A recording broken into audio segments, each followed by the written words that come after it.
The kind of issues that really concern talent, that is, performers, in some ways they're very similar to the issues that concern Americans in every walk of life. You know, do I have enough money to pay my bills? Is my work being fairly compensated? Am I being treated with respect and dignity? Am I being treated fairly? Do I have health care for my family? These are all really similar, and that's why we're so much like the rest of Americans, no matter what People magazine or Entertainment Tonight may say.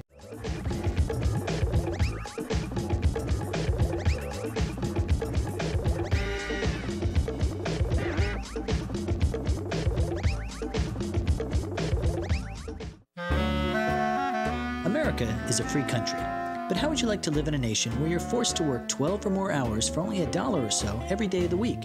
How would you like to work in unsanitary conditions without restrooms or even clean drinking water, where complaining about any of these things will not only cost you your job, but could get you blacklisted from working anywhere? Well, that was the reality for many Americans during the Industrial Revolution. But brave laborers have been organizing since our first states united in order to ease those conditions. The 40-hour work week, the 8-hour workday, weekends, lunch breaks, minimum wage, and minimum safety conditions, as well as a host of other job site improvements, were all won by ordinary people uniting for bargaining leverage, supported by government legislation. Such battles were often hard-won, with both labor and business sometimes clashing violently, as in the Haymarket Square Riot of 1886.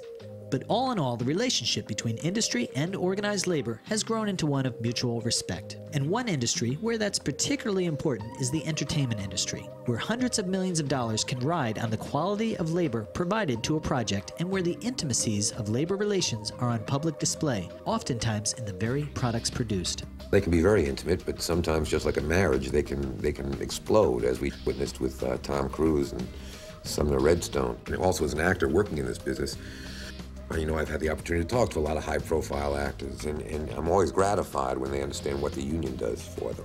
You know, the union offers them protections that even in the best of times, the relationships to the studios don't offer them.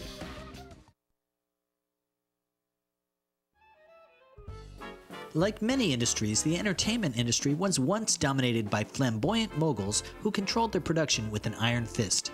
As emerging media like motion pictures, radio, and television began to define themselves, only great talents like Charlie Chaplin or Jack Benny commanded instant respect. For most workers, early technological entertainment media were heartbreaking affairs. One of the earliest forms of entertainment on radio, which became very popular very quickly, was dramatic and comedic radio.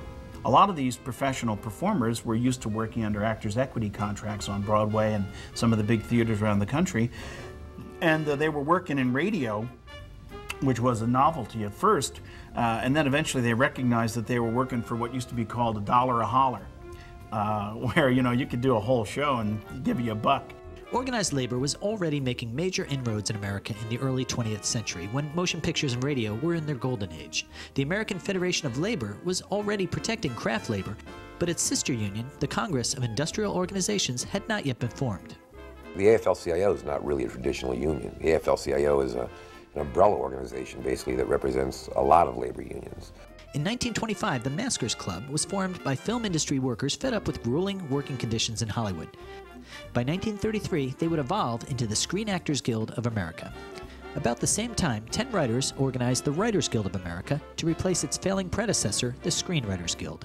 These days mostly involve new media, new technologies. This is a quickly evolving industry as new technologies turn the traditional push media environment, which refers to 3 networks, a few cable channels, and whatever's playing in your local theater as being your choices for media, to a pull environment where you have now 5 networks, an enormous number of cable channels, and the ability to go to a video store, to download, to buy DVDs. Your entertainment choices are much broader than they used to be, not only at any given time, but because of devices like TiVo.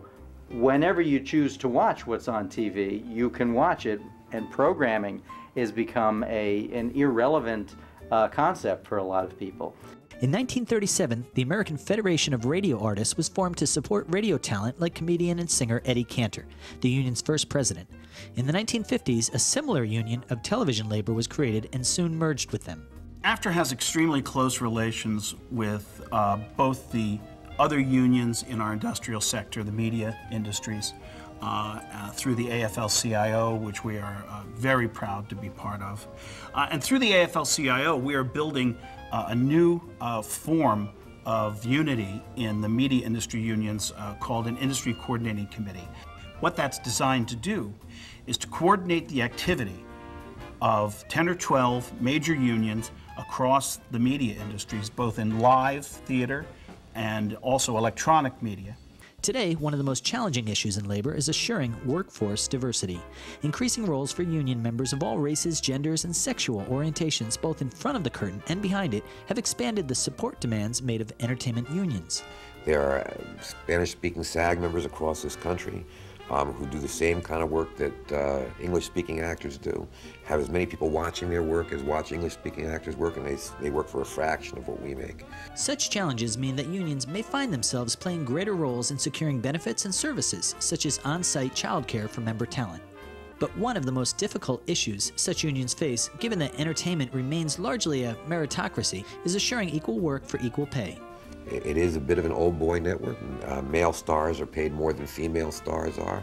Caucasian actors, for the most part, are paid more than actors of color, and that's endemic in the society, and it's one of the big problems that we have in America that I'm constantly working on. Who knows will ever go away. Unions like the WGA, SAG, and AFTRA are all designed to protect average workers. But what happens when a small player like an independent filmmaker whose budget can't support union wages and benefits comes along? Union flexibility in such circumstances is one of the key ways that unions attract new members. Our relation to those individuals is, once you get the job, come talk to us and we'll see if we can raise the bar for you, or so that your next job is covered and you do get the benefits.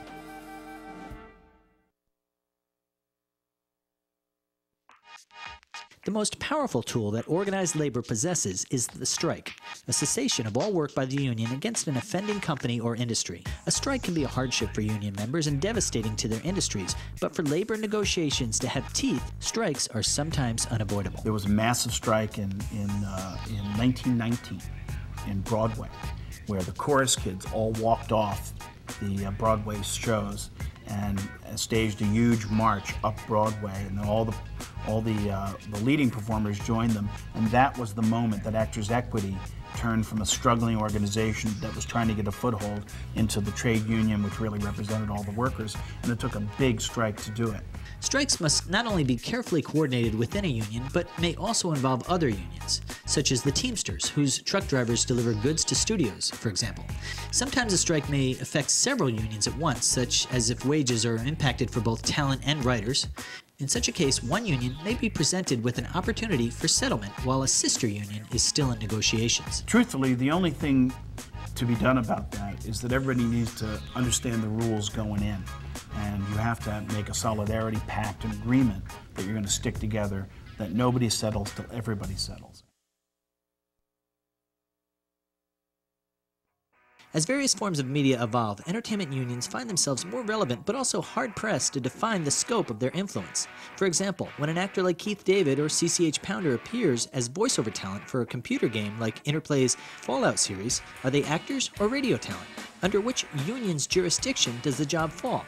Certainly all involved can anticipate new and hybrid media emerging in the future. We have to make sure as a union, and all the talent unions have to make sure that those people who break in through those mechanisms know that when the time comes to put that show or that movie on a big screen, or release it in a DVD, or distribute it through a download mechanism that's owned by Time Warner or Disney or News Corp, that they will need guild protection. But forms of new media aren't the only challenges to today's unions. With the makeup of the U.S. population shifting to a larger proportion of retirement-age citizens, unions, like business, will find more demands for retirement benefits supported by fewer frontline workers and contributors. In our particular industry, the fact is, is that it's a growing industry. Yet again, it's growing.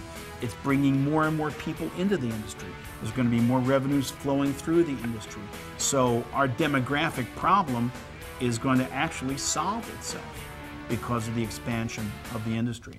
So that's kind of actually pretty exciting. Now, our job, of course, is to get all those workers and artists into our pension plans so that we can support each other.